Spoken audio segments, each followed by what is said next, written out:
Welcome back to the Untouchaballs podcast. Caden and Leo here. Caden, how you doing today?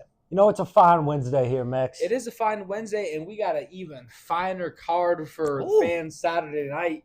UFC 313, Ankalaev, Periera. Caden, kick us off. Yeah, I mean, 312 wasn't the greatest of pay-per-views in Australia. They were playing more, I guess, for the home fans than the rest of the world.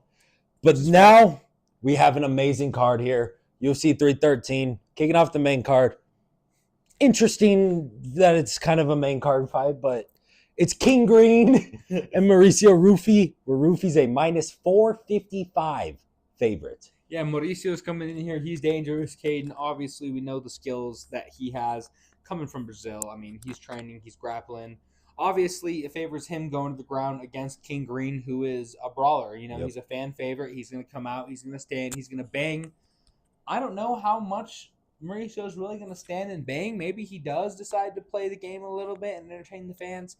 But either way, I expect him to find a finish here within 3 rounds. Yeah, like you said, King Green's a fan favorite. He had the name change, kind of boost his stock a little bit, I think. Because Bobby Green, King Green.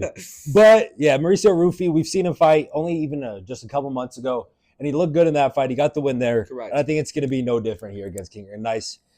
I think it's going to be a pretty easy victory for him. That's what I'm saying, Caden. So potential prop bets, over 1.5 rounds. What do you think? Over, under? Yeah, I mean, it is set at 1.5 rounds. It's heavily juiced to the over. But even still, I think I would go over. I don't really expect a quick finish in this unless Rufy can get him in some sort of chokehold. But I think in reality, we're going to be looking towards either a late finish or a decision victory for Rufy. All right. Our next fight is Amanda Lemos and Yasmin Lucindo, where Lucindo is a minus 135 favorite.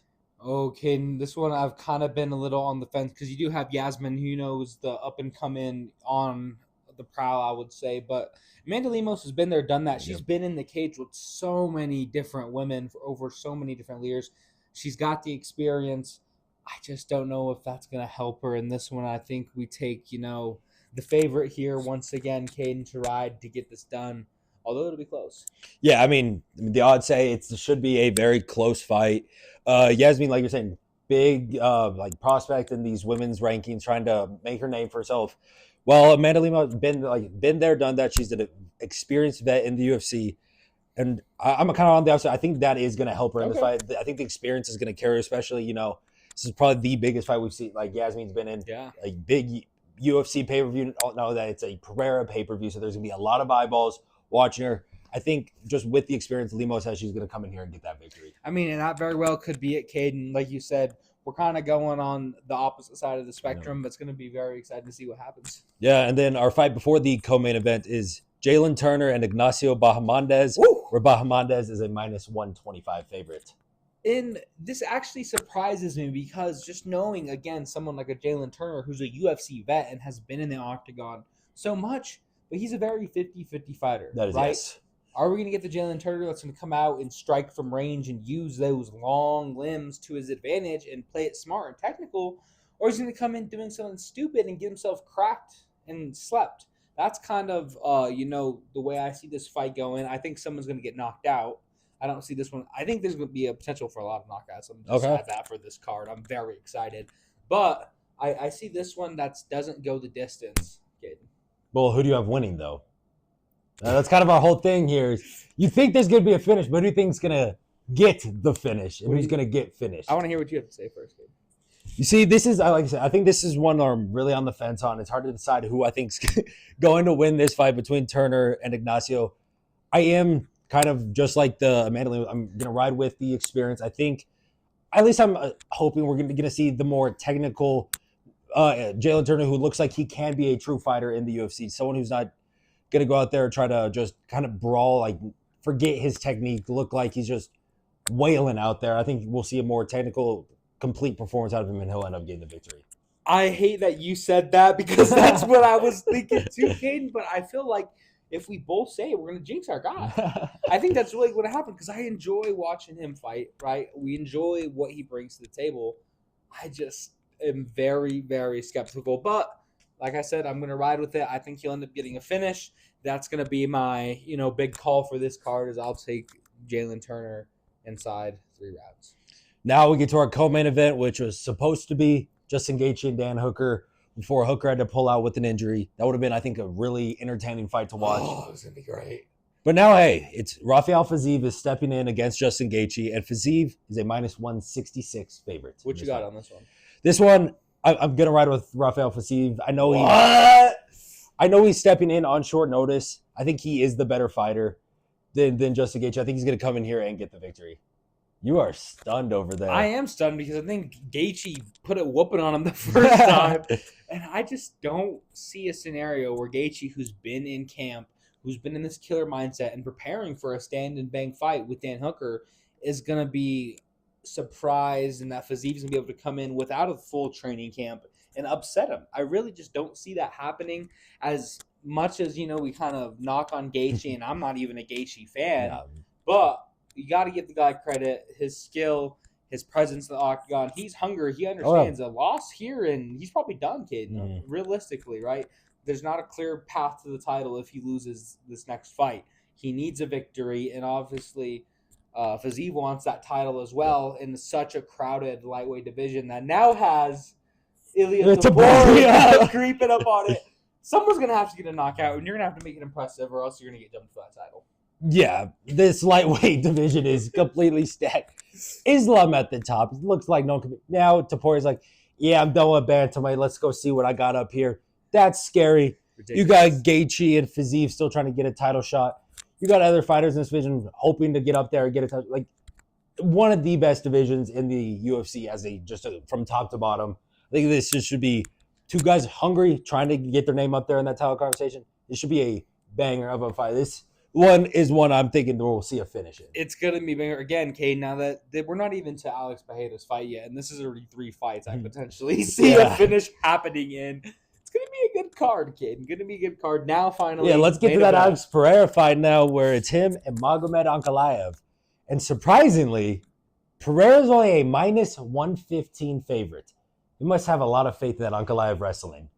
I don't know, Caden, because with Ankalaev's last couple performances, he's won, but they haven't been impressive. No. They haven't been wins where I go, oh, man, he's going to be the one to beat Alex Pereira. It's just like, okay, I saw Khalil Roundtree come in and give the best possible performance, and he's still got permanent damage and scars and, physical abrasions from Alex. He still got knocked out. And he got knocked out, right? And that's like, good on you, buddy, for going 4 rounds. I don't want to even think about what he's possibly going to do to Ankalaev unless what, Caden? Ankalaev can get him on the ground. There you go, right? He's going to have to crotch sniff and be a proud crotch sniffer in this instance. If Ankalaev goes to the ground, I think he can make it interesting. But Periera, trains with Jan Blachowicz. And Glover Teixeira. Glover Teixeira. Glover Teixeira, who's an elite wrestler and just a legend in the UFC. Ankalaev, his whole thing's wrestling. He's a very good wrestler, very good on the ground. Pereira's shown, throughout, it seems like each fight, if someone tries to take him out, his defense is looking better and better. Right. It's looking like it's going to be very hard to get him into a possible compromising position on the mat. And then if you're standing with Pereira, you don't stand a shot. So obviously Ankalaev is going to be trying to crotch sniff the entire fight. A lot of odds makers, a lot of people are thinking this is Pereira's toughest fight in the octagon so far, which I just don't really see. I don't see it either. And at minus 115, I'm hammering Pereira money line. Look out for our graphics on social media that will be coming out later today as you guys see this pod. Correct. I'm probably Alex Pereira money line is going to be on that graphic, but I might throw 2 units on that instead of just our normal $10. So look out for that because I think Pereira's going to win this fight, and I don't understand why the odds are so close. Fair enough, Kate. And also, here's the thing. We know we're in Ramadan as well. Ankalaev has said that he won't be fasting in order not to affect him. That's still, that prayer, that whole thing, the conversation around that is just one more distraction, one more reason I think personally that Pereira is going to have the advantage coming in. He's going to, we saw what Ankalaev looked like when he got his calves kicked in his last fight.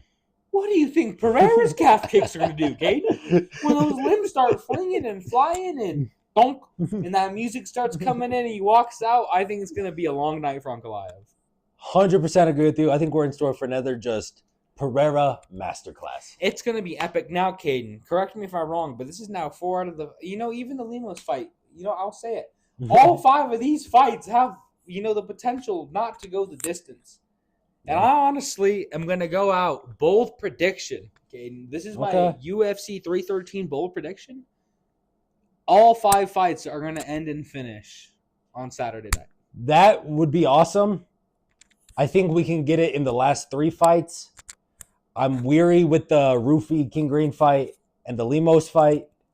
But that would make for one hell of a night if we can see 5 finishes and 5 fights on this main card. I think so. And, of course, if I never clarified it, I am riding with Periera Saturday night. Yes, you are, because Periera is going to keep his belt, and there's nothing Ankalaev can do about it. And then maybe John Jones will finally fight Tom Aspinall. We can get John Jones versus Alex Pereira. That's the fight the fans want to see. We need it. Tom Aspinall, you're going to lose to John Jones.